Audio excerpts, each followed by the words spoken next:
मित्रहरू एट भनेको एउटा प्रिपोजिसन हो। यसलाई हामीले कुन कुन कन्डिसनमा कहाँ कहाँ प्रयोग गर्ने, किनभने इन, अन र एट यो प्रिपोजिसन चाहिँ जसको एउटै मिनिङ हुन्छ मा भन्ने, र यिनीहरूको प्रयोगमा हामी धेरै कन्फ्युज भइरहेको हुन्छौँ। कस्तो अवस्थामा एट प्रयोग गर्ने, कहाँ इन प्रयोग गर्ने र कहाँ अन प्रयोग गर्ने।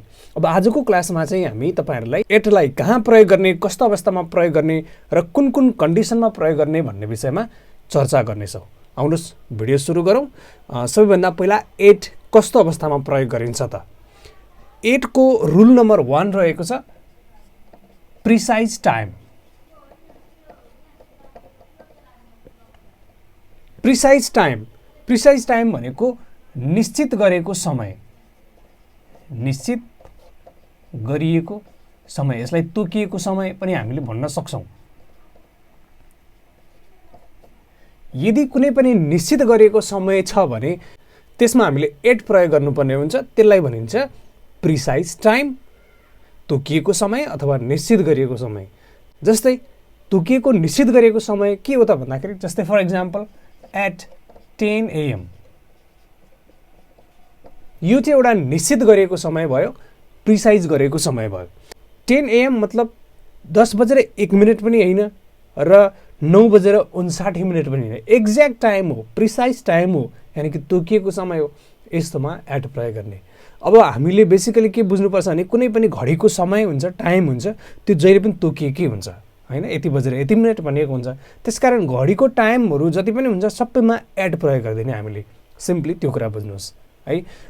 एट इभिनिङ, साँझमा, अब यो साँझको समयलाई तोकियो, प्रिसाइज गरियो होइन। त्यस्तै गरी एट नाइट, रातमा, रातको समयलाई प्रिसाइज गरियो होइन। अब यस्तै गरी एट दिस टाइम, यो समयमा भनेर यो समयलाई प्रिसाइज गरियो, तोकियो। यस्तै गरी एट मिडनाइट, मध्यरातमा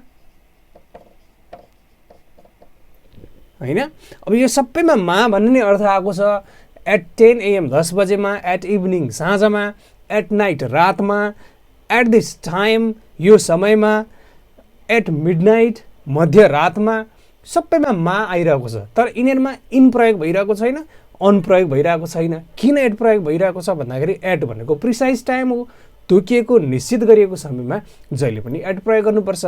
for example I have a meeting at 2 PM, मेरो 2 बजेमा मिटिङ छ। एटको प्रयोग भयो, प्रिसाइज टाइम। यहाँ किन एट 2 PM भयो भन्दाखेरि यो प्रिसाइज टाइम हो, तोकिएको समय हो, घडीको टाइम हो, निश्चित समय हो, त्यसकारण यहाँनिर एटको प्रयोग गर्यो। I have a meeting on 2 PM अथवा इन 2 PM हुँदैन, किनभने यो प्रिसाइज टाइम हो, प्रिसाइज टाइममा एटको प्रयोग गर्नु पर्यो। ओके, अर्को पनि एक्जाम्पल लेखौँ। I will call you at night, म तिमीलाई रातमा फोन गर्छु। एट नाइट किन प्रयोग भन्दा, नाइट भनेको प्रिसाइज टाइम हो, तोकिएको समय हो। नाइट अथवा राति भनेर समय तोकियो। जाउँ अर्को रुलमा, रुल नम्बर 2 मा। रुल नम्बर 2 रहेको छ पोइन्टेड प्लेस।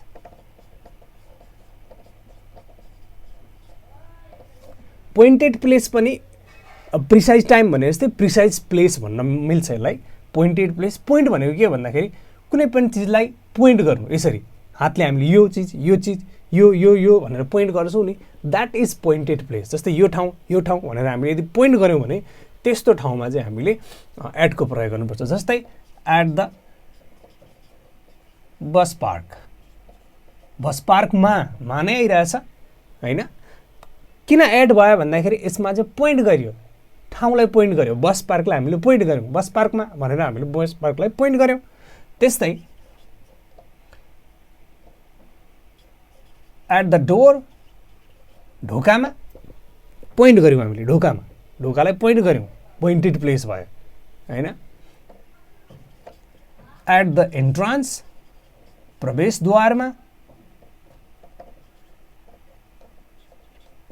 अब यस्तो कुनै पनि ठाउँलाई पोइन्ट गरिएको छ भने हामीले एटको प्रयोग गर्नुपर्छ। For example I have been waiting for you at the park. म तिमीलाई पार्कमा पर्खिरहेको छु. अर्थात् पार्कमा भनेर यहाँ एट द पार्क, यहाँ एट प्रयोग भएको छ. यसको मतलब पार्कलाई चाहिँ हामीले यहाँ पोइन्ट गरेको छौँ, पोइन्टेड प्लेस भयो, त्यसकारण एट भन्नु पर्यो हामीले. We have to use at in this situation.